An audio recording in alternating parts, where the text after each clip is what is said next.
also read the first of Enoch. It was available to people in Christ's day and Paul's, and was studied at Qumran. We found fragments of Enoch. That's the Enochian worldview. All these different angels and hierarchies, they go back up to the God of the throne room. And what Enoch says, and Paul is echoing, is that throne room God has sent his son, an image of himself, right down, tumbling into this world, in order to wake us up, to remind us to behave properly. Everything we do is being watched. And this is what the Quran, which is another sort of reminder from that same tradition, says. God is all-seeing and all-knowing. So although he's way up there on the throne room, or wherever it is, it's sort of in the etheric realms, everything we do and say is picked up. And that's what Paul is saying. Also, he says, he is the head of the body, the church. So what's the point of having a Sangha unless you have a living guru or living Buddha? So Christ is the head of this church, the ecclesia. He is its origin, the first to return from the dead, to be in all things alone supreme. For in him, the complete being of God, by God's own choice, came to dwell. So, it's advanced Stoic, theory here, and physics and metaphysics. And he's been studying away in Tarsus. Through him, God chose to reconcile the whole universe to himself, making peace through the shedding of his blood upon the cross, to reconcile all things, whether on earth or in heaven, through him alone. Well, that is the hope of the Christian peacemaker. That's the hope of Paul and of Christ himself, and of all Christians that have walked ever since. I'm just merely one of a myriad of numbers who would say with horror that these bombings in Colombo are not walking in the way of peace. The people who've done them didn't read the Quran, didn't understand what they're doing. And the people that are baying for Brexit haven't realised the cost it will cause, especially in Northern Ireland, but also in the separation of Scotland from the rest of the UK. It's going to be horrendous. Christ's suffering, his death, his resurrection, to me, is a symbol that in spite of all the ignorance and evil in the world, and the accumulated ignorance that causes events like 9/11, like, the Colombo bombing, like the constant... I mean, it's possible Notre Dame was arson, who knows? We may not be told, but it may well have been. And there are attacks that have happened on French churches also recently. All that violence. The point of the resurrection, the point of today, Easter Sunday, is to say to that, enough is enough. We don't need any more reminders that we're supposed to be on the side of the good here. The side of that blessed and incorruptible God who bears goodwill to us all. As Antipater of Tarsus said, a Stoic philosopher from the very town that St. Paul came from. So anyway, I want to finish there. I'm not going to read the whole of this amazing chapter 1 of Colossians. It goes on. You can listen to my commentary online. I've recorded it, and it goes on to my Global Green University website. I sincerely hope that the people of Britain and the whole UK will be given a chance to express their more cosmopolitan and stoical and Christian and universalizing love for the whole. What we're up against is this partialization thing. And I want to just end with the quote from The Denial of Death by Becker, which I promised. He bases it on the theories of Otto Rank, who was a student of Freud and was his private secretary for many years. Rank was a great thinker. And he writes about neurosis. What is it that causes neurosis? Why are we neurotic? Well, because We can't stand knowledge of the whole. We can't stand reality. As T.S. Eliot said, it's too much for us.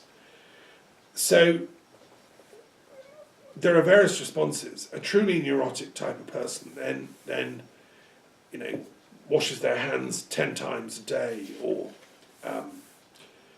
has to change their clothes every 5 minutes, or whatever. They manifest as neurotic behaviour. This is all a way of escaping reality, says Rank. There's another way of doing it, which is that you split up reality into manageable chunks. And Otto Rank called this partialization. Let me read the passage. We cannot too often repeat the great lesson of Freudian psychology that repression is normal self-protection and creative self-restriction. In a real sense, man's natural substitute for instinct. Rank has a perfect key term for this natural human talent. He calls it partialization, and very rightly sees that life is impossible without it. What we call the well-adjusted man has just this capacity to partialize the world for comfortable action. I've used the term fetishization, which is exactly the same idea. The normal man bites off what he can chew and digest of life, and no more. In other words, men aren't built to be gods, to take in the whole world. They're built like other creatures, to take in the piece of ground in front of their noses. Gods can take in the whole of creation because they alone can make sense of it, know what it's all about and what it's for. But as soon as a man lifts his nose from the ground and starts sniffing at eternal problems like life and death, the meaning of a rose or a star cluster, then he is in trouble. Most men spare themselves this trouble by keeping their minds on the small problems of their lives, just as their society maps these problems out for them. These are what Kierkegaard called the immediate men and the Philistines. They tranquilize themselves with the trivial, and so they can lead normal lives. Right away we can see the immense fertile horizon that opens up in all our thinking on mental health and normal behaviour. In order to function normally, man has to achieve from the beginning a serious constriction of the world and of himself. We can say that the essence of normality is the refusal of reality. What we call neurosis enters precisely at this point. Some people have more trouble with their lives than others. The world is too much with them, and the techniques that they have been developing for holding it at bay and cutting it down to size finally begin to choke the person himself. This is neurosis in a nutshell, the miscarriage of clumsy lies about reality. Now this passage I think is brilliant and very helpful, because I think our social systems and our political systems and our cabinet offices and our government departments are premised on this kind of neurosis, which is about, let's keep everything normal, shall we? We've partialised everything. So if I write to the Prime Minister, her secretary writes back and says, no, we've sent this to the Foreign Office, or we've given this to the Minister of Defence. By partialising everything, nobody has to look at the bigger picture or take responsibility. I'm raising much, much bigger picture issues to do with Brexit than the constitutional constrictions of the neurotic government structure we have are even capable of comprehending. Why? Because you're not allowed to think outside the box. It's a sine qua non for being a civil servant. The irony is that actually people like me are paid vast sums of money to go in and teach these cabinet types, these secretary types, to think big picture or blue skies. But obviously they're not doing it on Brexit. Maybe I should charge £1 million a day and go and teach the British government how to think through the consequences of Brexit. They might listen then. But the way that the neurosis of this partialisation is conducted means that nobody then has to stand up and take responsibility. Not even the Prime Minister, because, I'm just doing my job. I took an oath to Cameron, I'm just doing my job. It's that job's worth mentality that is going to destroy the country, because nobody is standing up and saying, guys, actually, Paul says we have to look at things through the bigger picture. We have to look at it from the, the cosmic perspective after all, and stop being neurotic. We have to actually live up to our heritage as Europeans, our philosophical, our classical, stoical heritage, and see the bigger picture. Now, the greatest political philosophers in British history, the greatest civil servants, the people that set up the course in PPE at Oxford, the true academics in Britain have said this all along. True governance comes from seeing the bigger picture, making the connections, joining it up. Neurotic maladministration, comes from keeping everything separate.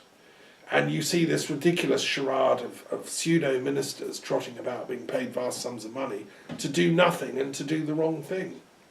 It's embarrassing, very embarrassing. And my advice is vote for Remain parties in the European elections. There has to be enough intelligence, surely, left in the UK to see that is the only way forward. I think the reason Nigel Farage and his cronies, the Goebbels lot, are succeeding is because simply they're pumping out money through their illegal sources at the simple message like Goebbels did. Our response as Remainers has to be no. Life is beautiful because it's complex.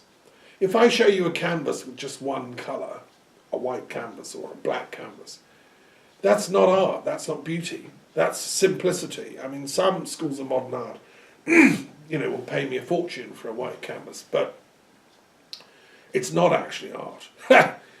True art, Poussin or something, comes from the complexity of the beauty, and you get it in abstract art too, Kandinsky or whatever. So the solution against the message of hate is always very simple and simplistic and involves dumbing down and, we hate them, we'll fight them. Peace, the beauty of peace is like a symphony, like a Beethoven symphony. It's complex. Things are going off in different parts of the tonal register, there's different instruments, different qualities of sound happening. And yet it hangs together as a harmony. That's what peace is. That's why these are classics. That's why these philosophers are classics. That's why Paul is a classical great thinker. Don't think that Christ didn't know that, and the other great teachers. Don't think Muhammad didn't know that. These are prophets because they could tune in to that cosmic symphony. And that's what we have a duty to do now. And I, as a little ovate, am blowing the whistle on all this nonsense. Because my authority comes from way beyond the cabinet level. It comes from beyond the thrones and principalities. It comes from the risen Christ, who's arisen today, and from all the other prophets and saints of history. So blessings, happy Easter. May we all, plug into this cosmic noosphere that surrounds us, and may we find our way through this time of troubles. And my commiserations to all the people who've lost loved ones in Colombo and Sri Lanka, and may this stop happening. May we get on the wisdom path as a planet and not carry on this crazy death path. Thank you.